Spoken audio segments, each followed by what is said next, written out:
بدعتی صاحب تھے ہمارے محلے میں، وہ کہتے تھے نبی صلی اللہ علیہ وسلم کو ما کانا و ما یکونو کا علم حاصل ہے، ہر چیز کے بارے میں، یعنی گویا اللہ کے علم اور نبی کا علم کیا ہو گیا، برابر ہو گیا، اللہ نے دے دیا ہے آپ کو سب چیزوں کا علم۔ تو ہم چلے گئے، بچے تھے، ہم نے ان سے پوچھا جا کے کہ حضرت یہ تو آپ کہہ رہے ہیں سب کچھ ہی پتہ چل گیا ان کو، تو اس کی دلیل کیا ہے؟ انہوں نے قرآن کی آیت پڑھی وما هو علی الغیب بضنین، ہمارے نبی غیب پر بخیل نہیں ہے، یعنی اللہ نے جو نبی کو غیب کا علم دیا تو ہمارے نبی اس میں بخیل نہیں ہے۔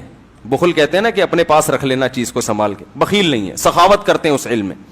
تو میں نے فوراً ان کو جواب دیا، میرے دماغ میں اس کا جواب، میں نے کہا بھائی اس سے کلی علم، سارا علم غیب مراد نہیں ہے۔ کہنے لگے کیوں؟ میں نے کہا اگر سارا علم غیب مراد ہوتا تو نبی پھر سارا علم غیب امت کو دیکھ کر جاتے، اگر کچھ اپنے پاس رکھتے تو بخل لازم آتا کہ نہیں آتا؟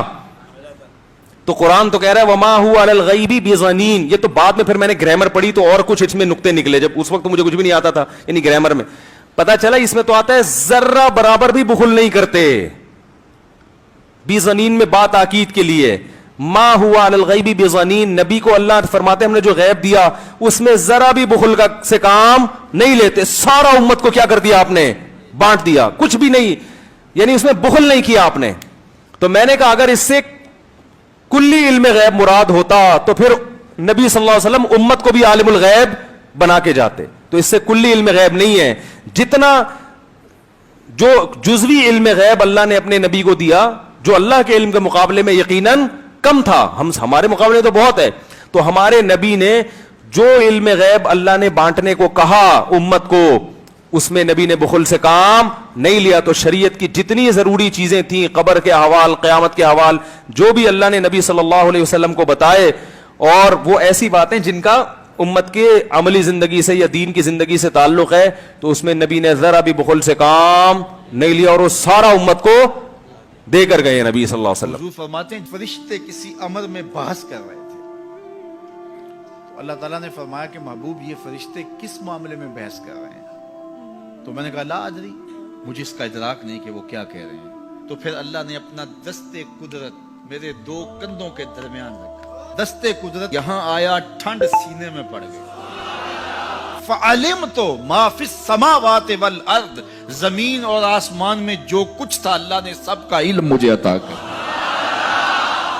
سینے میں نور آ گیا، سینے میں علم آ گیا، کائنات کی کوئی شے ایسی نہیں ہے جو حضور علیہ الصلوۃ والسلام نہ جانتے ہو۔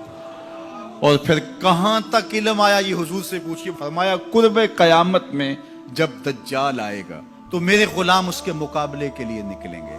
دجال کب آئے گا اللہ جانتا ہے، 1400 سال اس بات کو بتائے ہوئے ہو گئے، کہا قرب قیامت میں دجال آئے گا، میرے غلام اس کے مقابلے میں نکلیں گے۔ انی لعارف اسماءہم، میں اپنے ان غلاموں کے ناموں کو جانتا ہوں۔ کب؟ جو قرب قیامت میں آئیں گے۔ میں آپ کے ناموں کو نہیں جانتا،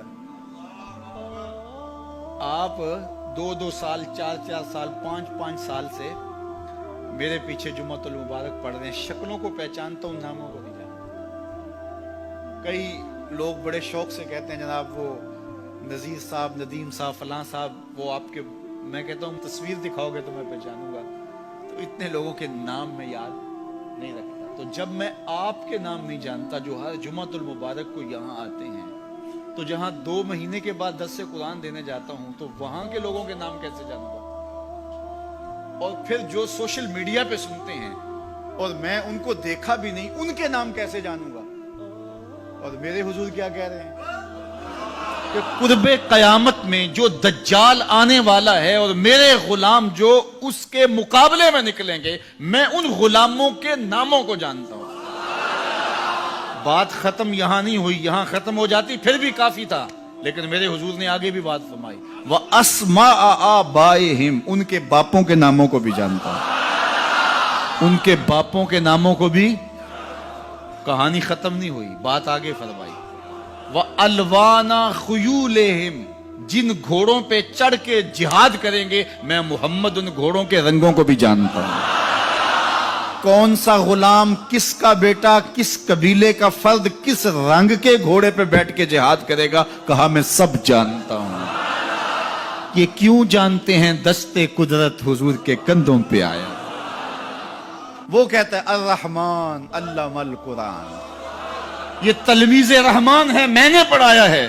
تو جب اس نے پڑھایا ہے تو پھر کوئی شے مخفی، محبوب سے کوئی شے پوشیدہ نہیں رکھی۔ اور اعلیٰ حضرت فرماتے ہیں کوئی نشانی باقی رہ گئی جب رخ سے نقاب بھی الٹ دیا، جب رب نے اپنا آپ بھی نہیں چھپایا تو پھر کوئی شے باقی پیچھے رہ